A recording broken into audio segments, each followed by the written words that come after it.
नमस्कार, आमने सामने न्यूज के इस बुलेटिन में आपका स्वागत है। मैं हूं ज्योति। ऑनर किलिंग एक ऐसा दंश है जो देश को जब तब डराता ही रहता है, जो हमें याद दिलाता है कि भले ही क्यों ना हम 21वीं सदी में हों, पर आज भी हम गुलामी की बेड़ियों में बंधे हुए हैं। भारत के हरियाणा जैसे राज्य में आज भी खाप पंचायतें अपनी खोखली शान के लिए ऑनर किलिंग जैसे अक्षम्य अपराध को लगातार अंजाम दे रही हैं। देखिए हमारी एक खास रिपोर्ट।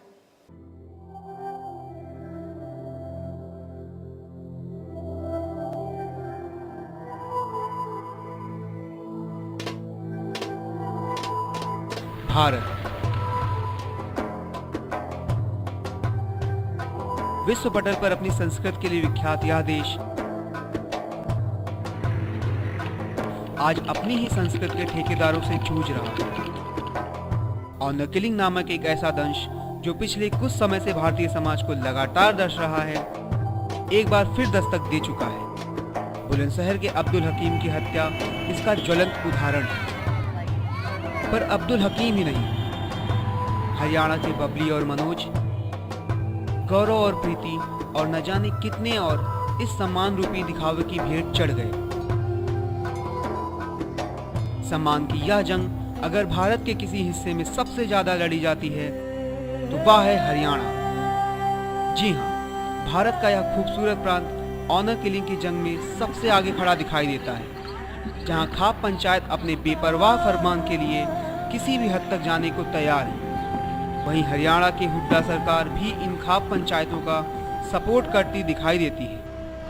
हम लोग देश का बार बार उसका सवाल करते हैं, जहाँ तक हमने कहा कि ये बात ठीक है, हमारी संस्कृति कस्टमरी लॉ भी है और कस्टम्स भी है कि हम एक गोत्र में शादी नहीं करते हैं, एक गांव में शादी नहीं करते।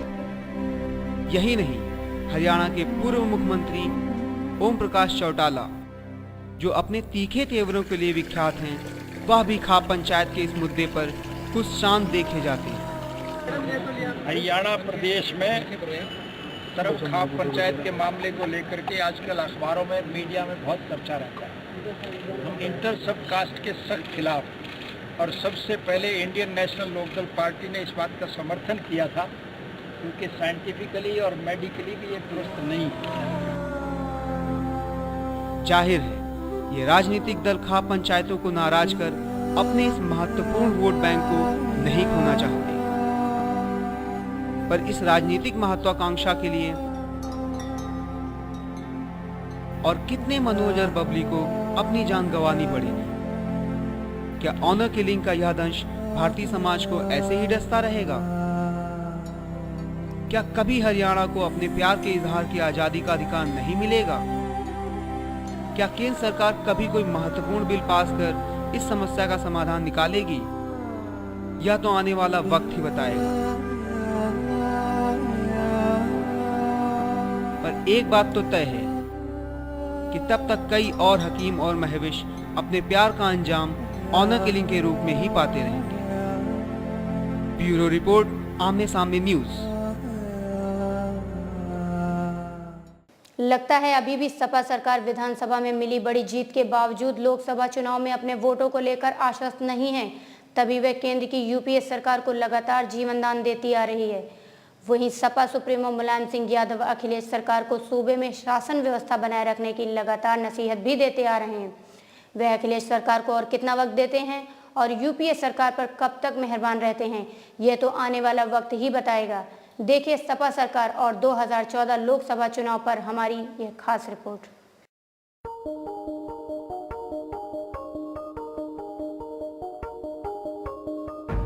नौ मार्च 2012 उत्तर प्रदेश को एक नई पहचान तब मिली जब अखिलेश यादव ने उत्तर प्रदेश के मुख्यमंत्री का पदभार संभाला, जहां उन पर नई पीढ़ी से किए गए वादों पर खरा उतरने की जिम्मेदारी थी। वहीं बुजुर्गों को साथ लेकर चलने की जरूरत थी। मैं पिछले कई वर्षों से लगातार काम करता, लेकिन अखबारों तस्वीरों में नहीं दिखाई दिया।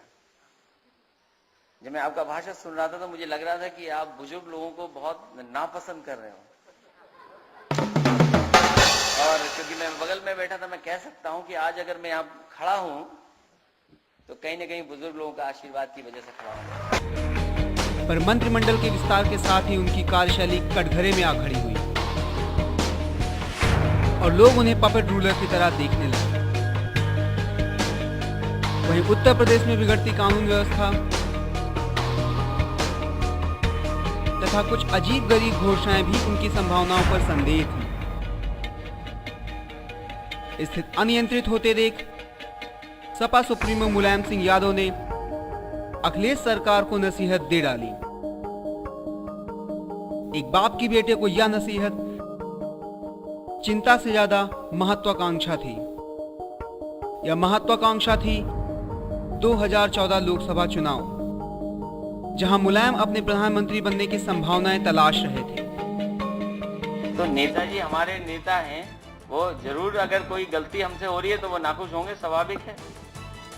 आगे काम करेंगे, काम करके दूर कर। नसीहत पर तुरंत अमल करते हुए अखिलेश सरकार ने वुमेन पावर हेल्पलाइन 1090, एफडीआई पर केंद्र सरकार का औपचारिक विरोध व अन्य डेवलपमेंट पैकेजेस की घोषणाएं की। का यह कदम समाजवादी पार्टी के लिए हिट रहा और सपा एक बार फिर 2014 लोकसभा चुनाव के मोर्चे पर तैयार खड़ी दिखाई दी।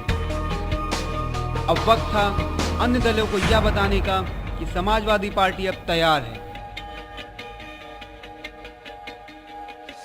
और मुलायम का एनडी तिवारी के साथ आकर दिया गया यह बयान उनका काम आसान कर गया। अभी देखिए, मैं प्रधानमंत्री का उम्मीदवार नहीं हूँ, मुख्यमंत्री का भी नहीं था। परिस्थितियाँ ऐसी आ गई जिससे मुख्यमंत्री हम बन गए। अब परिस्थिति के ऊपर है, वो देखा जाएगा। वहीं फिलहाल तीसरे मोर्चे पर अपनी स्थिति को देखते हुए बीएसपी को कुछ और समय की जरूरत थी।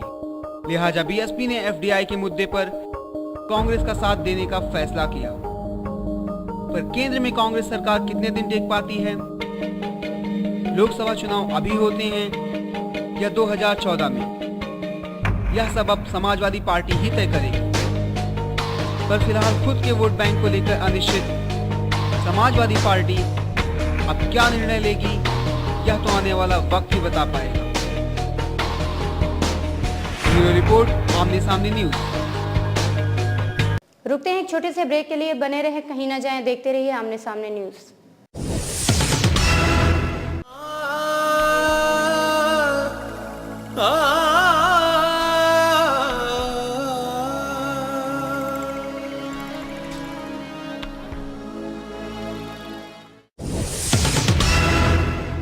ब्रेक के बाद एक बार फिर से आपका स्वागत है। मोर, अनावश्यक ही अपनी ओर ध्यान आकर्षित करने वाला यह पक्षी अब शिकारियों का नया निशाना बन चुका है। मामला उत्तर प्रदेश के खुर्जा शहर का है, जहां 3 शिकारियों ने इस खूबसूरत पक्षी का शिकार किया। पर गांव वालों की तत्परता से इन शिकारियों में से एक को मौका वारदात पर ही पकड़ लिया गया। राष्ट्रीय पक्षी मोर पर देखिए हमारी एक खास रिपोर्ट।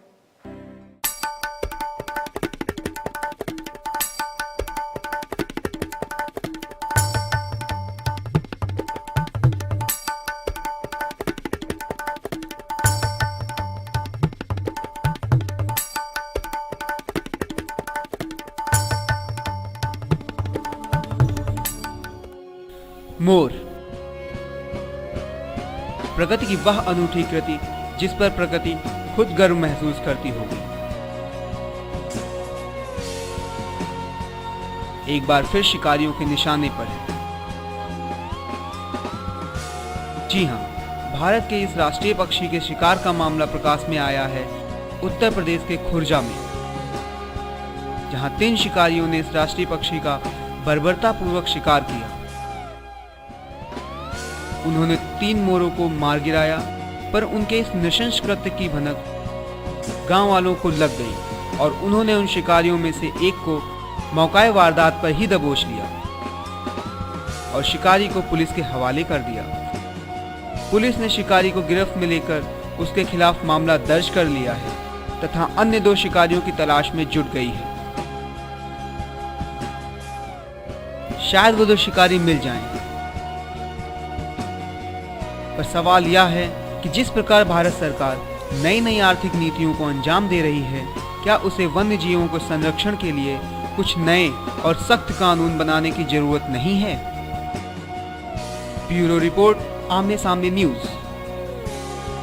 सचिन तेंदुलकर क्रिकेट की दुनिया की इस बेताज बादशाह ने एक बार फिर रिकॉर्ड की फहरिस्त में नया रिकॉर्ड शामिल कर लिया।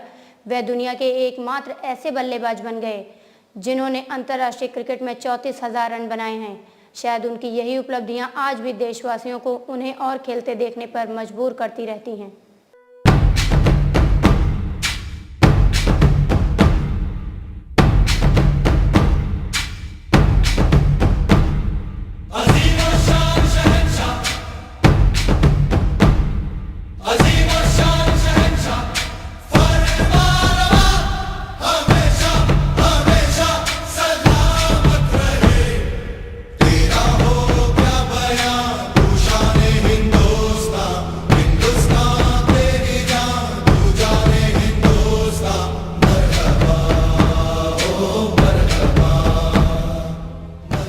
सचिन रमेश तेंदुलकर क्रिकेट जगत का वह सबसे चमकदार सितारा जो क्रिकेट का पर्याय बन गया है। अगर भारत जैसे देश में क्रिकेट एक धर्म है तो सचिन उस धर्म के सर्वमान भगवान। यह वह भगवान है जो न सिर्फ हर दिल में राज करता है बल्कि उन दिलों को झूमने के अनगिनत मौके भी देता है। यह भगवान न सिर्फ क्रिकेट का कल था या क्रिकेट का आज भी है और यही क्रिकेट का कल भी रहेगा। यह क्रिकेट की वह विरासत है जिसे न सिर्फ हर भारतीय बल्कि दुनिया का हर इंसान संजो के रखना चाहता है।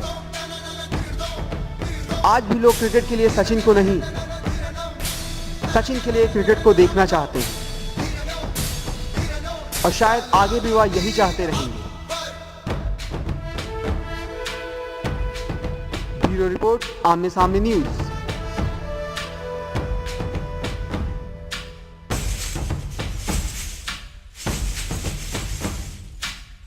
आमने सामने न्यूज के इस बुलेटिन में फिलहाल इतना ही। दीजिए इजाजत, नमस्कार।